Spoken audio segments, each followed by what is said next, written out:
Good morning, everybody. Welcome to Oz CryptoCon. My name is Karen Cohen, and I am also known as Block Mum in the industry. And I have Craig here. We are clearly not with Day by Day. They're on their way, so we thought we'll just keep the audience a little warm on the first presentation of Oz CryptoCon. So Craig has bravely sat in the hot seat with me this morning to talk about Crypto Curious, which is a podcast that he runs. So tell us a bit about that. Yeah, thank you. As you mentioned, Day by Day, the major sponsors, but they've slept in today, which is a bit of a doozy. So I co-host Australia's biggest crypto podcast called Crypto Curious. So if you all get your Spotify open, type in Crypto Curious, give us a follow. We're number one on the Australian crypto charts. I think there's only 3 podcasts, so we're number one. And that's backed by Bamboo, which you'll see the booth just over there, which is the shirt's right there, as a micro-investing app into crypto. So essentially you sign up, link in your day-to-day spending account, and as you buy a coffee, as you go about your day, it rounds up your spare change, puts it into Bitcoin, Ethereum, and it's just an easy way for beginner investors to get a bit of exposure to the asset class. And yeah, that's it. I do love my Bamboo wallet. So if those of you who haven't invested before, Bamboo's a great way to get started. So if you spend 80 cents, then 20 cents goes in, and you can choose whether it's going to be Bitcoin, Ethereum, gold, silver, or the Bamboo token. And I met Bamboo in 2018 when things were just hotting up the first cycle. And now what cycle are we in now? Oh, I think the app was created in 2017. It's been through 3 cycles now, so it's almost 7 years old. It's one of the oldest Australian apps that is still kicking. I know we've seen a few that have fallen. It's grown now to over 20,000 users, over 35 million in management. They're kicking goals, and it's really good for it might be your uncle, your auntie, or someone that is in your life and says, I want to buy crypto, but you don't want them to sign up to Binance and start leverage trading shitcoins. You can get onto Bamboo and buy the tried and tested Bitcoin and Ethereum dollar cost average. And I'm not called Block Mum for no reason. I've actually got 2 sons. Both one of them's in year 11. So he's going to be finishing school next year, and he said he wants to go to Japan. Has anyone been to Japan? I'm going to take some tips from you later where I should go. I've been getting lots of capybara pictures on my Instagram. I do love those. Somehow it knows that I want to go to Japan, sushi trains, all those fun things. So I started Bamboo because I wanted to have a savings plan for our trip to Japan. It's looking quite healthy. What's Bitcoin today, Craig? The price? Yeah. 150. But as you mentioned, there's a guy actually on the Bamboo Twitter. He's has been trading, has been trying to play the markets, and he opened his Bamboo app. He's been dollar cost averaging since 2020, $100 a week, and he's got $40,000 in his account. He hasn't checked it in 6 months. He just lets it tick away in the background, and he's probably outperformed trying to trade the market, because I don't know about you guys, but I'm absolutely hopeless, which is why Bamboo it's a consistent exposure to an asset class that obviously has its ups, like today hit 100K US, which is awesome, and its downs where it hit 25,000 a few years ago. So it's wild swings. And so tell us a bit about Crypto Curious. What's been the topics of the week this week? Yeah, so this every week we get together, we talk about the market trends, what's happening. This week the biggest story was Trump is trying to buy a crypto exchange, which is called Backed, and he's trademarking TrumpCoin, which leads me to believe he's going to make a crypto product. So this is pretty crazy territory that we're in right now, with talks of Bitcoin being on the Federal Reserve, strategic reserve, I should say. It's crazy that now that the soon-to-be president is going to be a DeFi founder. Tell me a bit about more about TrumpFi. I feel like this conversation, I should be on your podcast. I'm quite good at this. You're great at this. Yeah, thanks. What is TrumpFi? What's going on with Well, we're not sure, but he started his own DeFi protocol called World Liberty Finance, where they're trying to make decentralized lending a thing.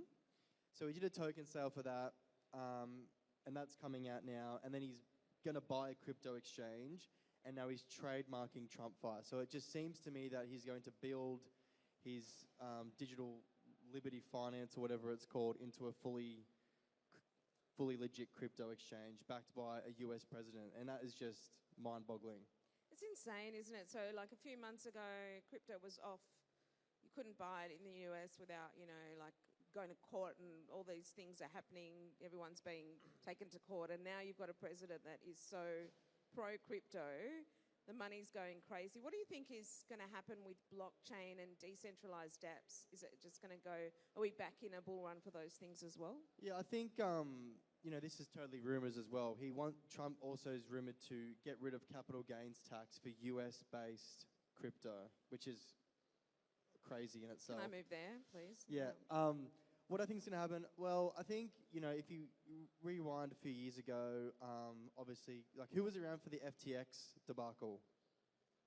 Yeah, a few of you. So since that time, I think the industry's really been weeded out of any bad actors. And I also think that the regulatory stance, really good, legit projects like Uniswap, Immutable X, and now they've been getting SEC notices to stop activity.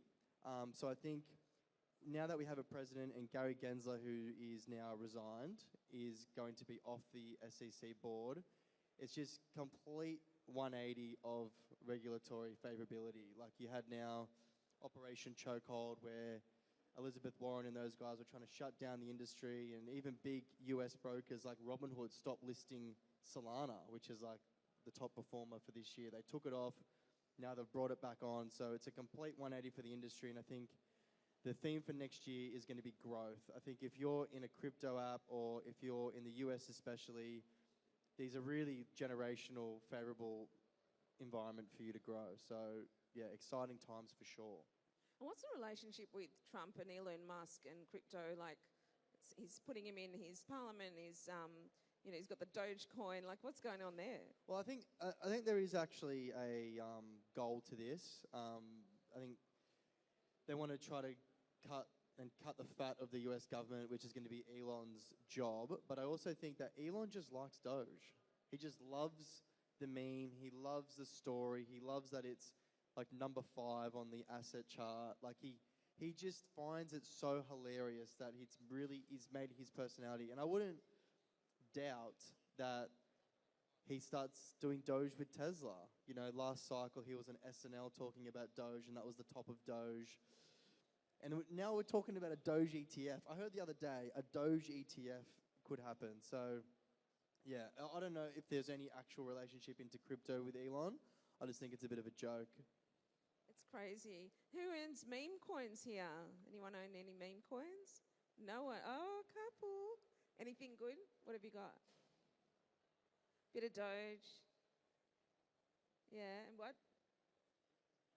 A teddy bear. Yeah. What about you, Craig? What's your thought on that?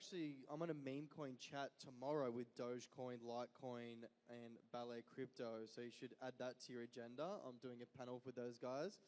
Do I have meme coins? The only one that I have is Pepe, which I bought this time last year at the last conference, because I was at a talk and someone said meme coins are obviously going to play a part next cycle, but I did not think it'd be my best performing asset over the last year, which is just a little bit frustrating, but yeah, tread carefully.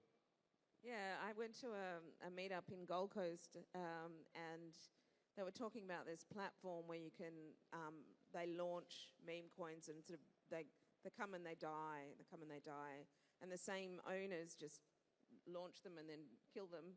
And that just blew my mind that this is where we are in the cycle, that we're just I feel like it's the very bottom of the crypto ecosystem, and it's literally like gambling, right? Well, they call it the trenches because, you need to get in, get out. It's a game of musical chairs. And, you know, we've seen this every cycle. 2017, it was ICOs. Who was around in 2017? Not many. So in 2017, they had these things called ICOs where you could put money in before it was out, and then you'd get your tokens, and it would pump, and then everyone would sell when it was out. So that was a huge gambling adoption play. 2021, there was NFTs. Justin Bieber was paying $1 million for a Bored Ape. Jimmy Fallon, Paris Hilton. So that was that next degenerate behavior. And this one is meme coins. So the music will stop. 99.9999% of them will go to zero. There's 50,000 new meme coins per day being launched. It's just not sustainable behavior. But I would say, if you were in a meme coin from a year ago, year and a half ago, and you're up, happy days. But if now you're thinking about doing it, I think the party's been good. It's 3 a.m. and the lights are about to come on. That's how I would say with meme coins right now. So I do want to mention our sponsors here, Day by Day, which is an insurance app looking at decentralized insurance on the blockchain. And it's been built both on Ethereum and on Algorand.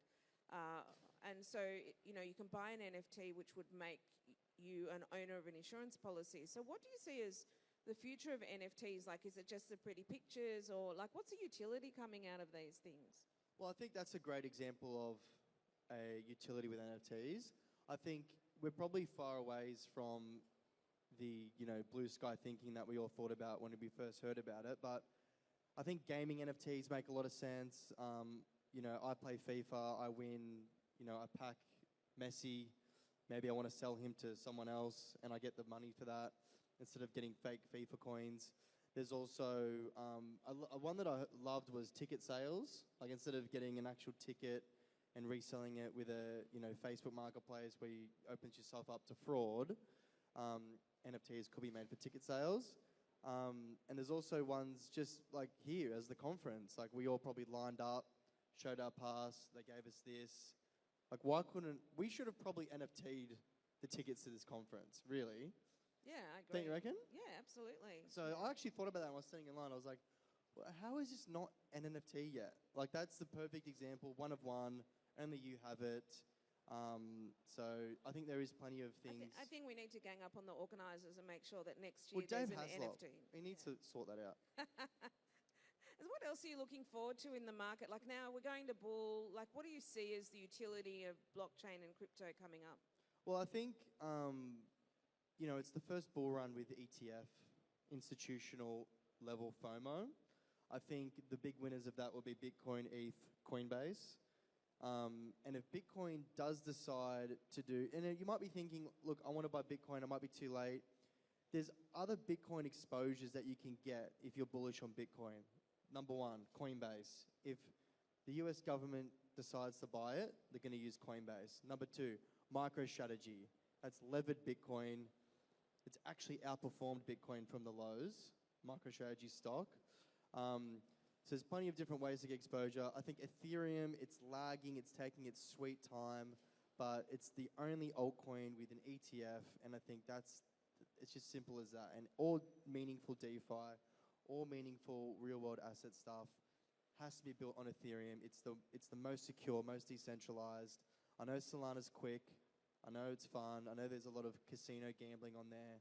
But I think this point in the cycle, Ethereum presents the best risk and reward, in my opinion. Do you think it's the gas fees that's holding Ethereum back as a utility? Well, I think it's been fragmented now with layer 2s. Base has a layer 2, Arbitrum, Optimism, Polygon. There's just so many. It's fragmented the ecosystem a little bit. And I think what really drives those crazy moves like we saw with Solana, Ethereum had that last year with NFTs.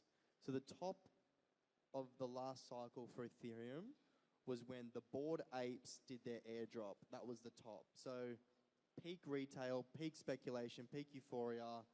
Everyone's trying to get their hands on ETH.